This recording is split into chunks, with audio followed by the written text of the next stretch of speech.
Senator Mike Lee from the great state of Utah. Senator Lee, welcome to the Hugh Hewitt radio program. Thanks so much, Kurt. It's good to be with you. It is great to have you here. The last time we talked was right before the election, which you won handily.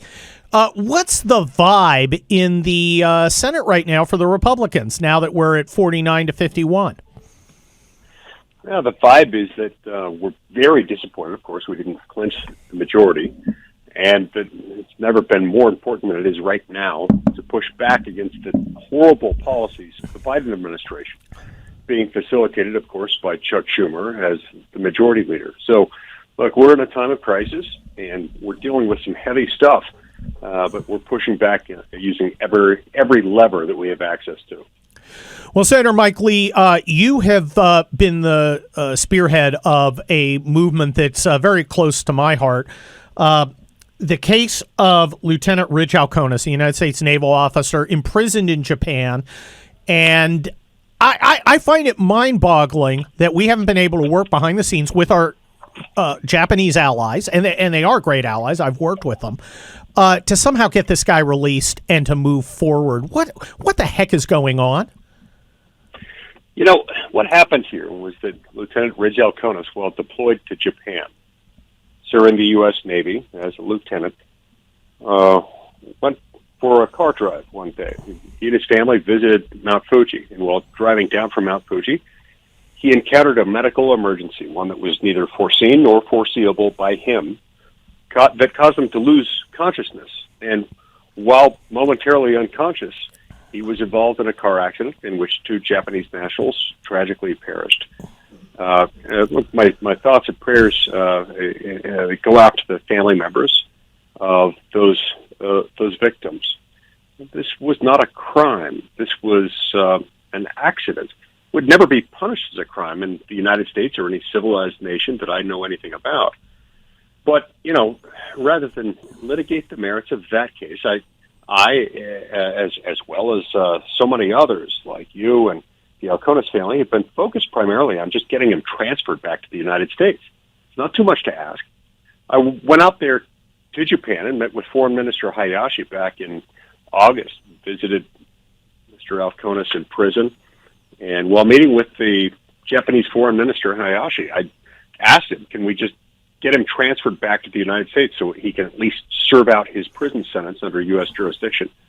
And I was told, yeah, sure, we'll get that done. And I said, great, I want to make sure that we get this done in a matter of days or weeks, not months or years. He agreed. Here we are, 6, 7 months later, nothing has happened. And I find that inexcusable from a country that benefits from 55,000 U.S. forces deployed there at all times.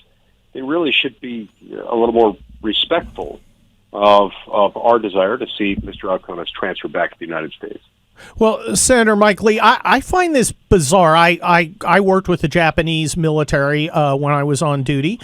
They were, they worked very closely with us. We are a very tight-knit alliance.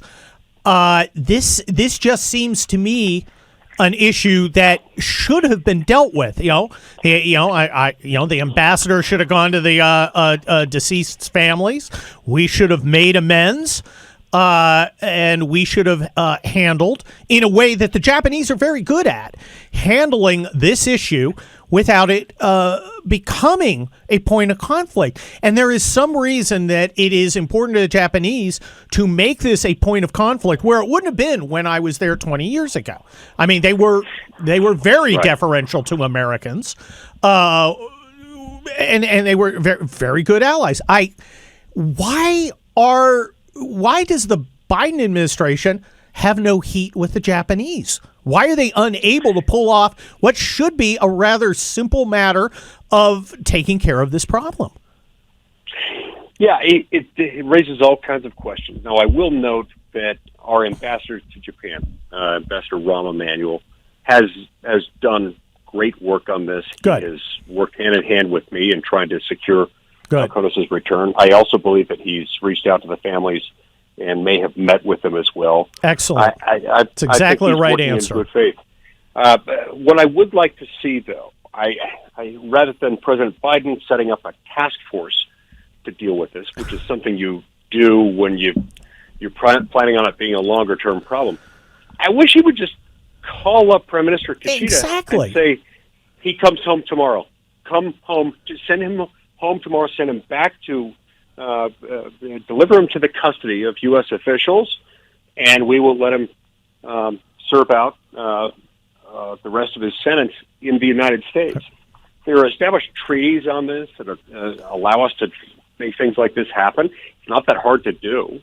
All they have to do is say yes, and yet they won't do it. So, look, I've said that if he's not home by 11:59 p.m. Eastern Time on February 28th, just a few days from now, I'm going to see to it that we initiate some conversations about our status of forces agreement with Japan. Why is it that they get such favorable terms? Why is it that Japan's only overseas base, which is in Djibouti, has a status of forces agreement with Djibouti, in which Djibouti immunizes Japanese service personnel completely from any judicial activity, any criminal activity at all? But they don't give us the same deference, or even the deference that the Koreans give us with our bases there. We need to reopen and revisit some of these issues. Well, Senator Mike Lee, you have been a tireless advocate for Lieutenant Ridge Alkonis, taking care of our service members. I know you have to leave a little bit early because you are in great demand. I could go on for an hour with you because there's a lot to talk about, but unfortunately, you are being pulled in multiple directions. So I've got to say goodbye a little early. Thank you for joining us on the Hugh Hewitt radio program. Kurt, it's great to be with you. Thanks so much.